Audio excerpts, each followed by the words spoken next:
నమస్కారం అండి. నేను మీ అడ్వకేట్ దాసరి వెంకటేశ్వర్లు. మేము చేసిన మొదటి వీడియో సామాన్య మానవుడు కోట్ల మెట్లెక్కేటప్పుడు చేసే ఒక ప్రధానమైన 5 తప్పుల గురించి ఒక వీడియో చేయడం జరిగింది. ఆ వీడియోకి మీరందరూ చాలా అద్భుతమైన రెస్పాన్స్ ఇచ్చినందుకు మీ అందరికీ ధన్యవాదాలు. మీరు ఇలాగే ప్రతి వీడియోకి మీ అద్భుతమైన సపోర్ట్ మాకు కావాలి.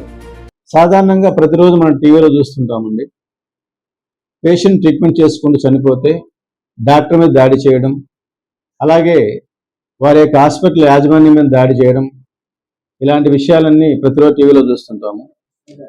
అసలు చట్టం దృష్టిలో వైద్య నిర్లక్ష్యం అంటే ఏమిటి, పేషెంట్కు ఉన్న హక్కులేంటి, ప్రాణాలు కాపాడే డాక్టర్కి రక్షణ కల్పించే చట్టాలు ఏమిటి, వాటి గురించి ఈరోజు మనం డిస్కస్ చేసుకుందాం. మెడికల్ నెగ్లిజెన్సీ అంటే ఒక క్వాలిఫైడ్ డాక్టరు పాటించాల్సిన కనీస నియమాలు పాటించకపోవడాన్ని మెడికల్ నెగ్లిజెన్సీ అంటారు.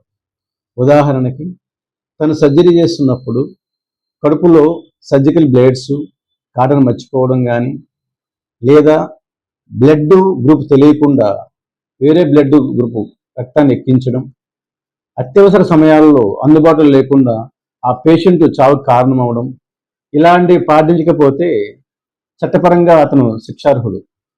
Supreme court Jacob Mathews versus state of Punjab అనే కేసులో డాక్టర్లకి ఒక రక్షణ కల్పించింది. ఒకవేళ డాక్టర్ తప్పు చేసే నిర్ధారణ అయినప్పుడు ఎటువంటి ప్రైవేటు వ్యక్తి కంప్లైంట్ని పరిగణలో తీసుకోకుండా ఒక క్వాలిఫైడ్ ఇండిపెండెంట్ డాక్టర్ ప్యానల్ చేత, గవర్నమెంట్ డాక్టర్ ప్యానల్ చేత వెరిఫికేషన్ చేయించి అతను తప్పు చేసే నిర్ధారణ అయినప్పుడు మాత్రమే అతన్ని క్రిమినల్ ప్రొసీజర్ ప్రకారం శిక్షిస్తుంది.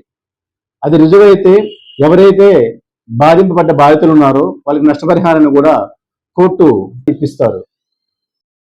చట్టం అనేది పేషెంట్ ప్రాణాలకు ఎంత విలువిస్తుందో డాక్టర్ వృత్తికి కూడా అంతే రక్షణ కల్పిస్తుంది. తెలుసు కదండి మన స్లోగన్, చట్టం తెలియకపోయినా పర్వాలేదు, చట్టం తెలుసుకోకపోవడం చాలా తప్పని. మీ అడ్వకేట్ దాసరి వెంకటేశ్వర్లు.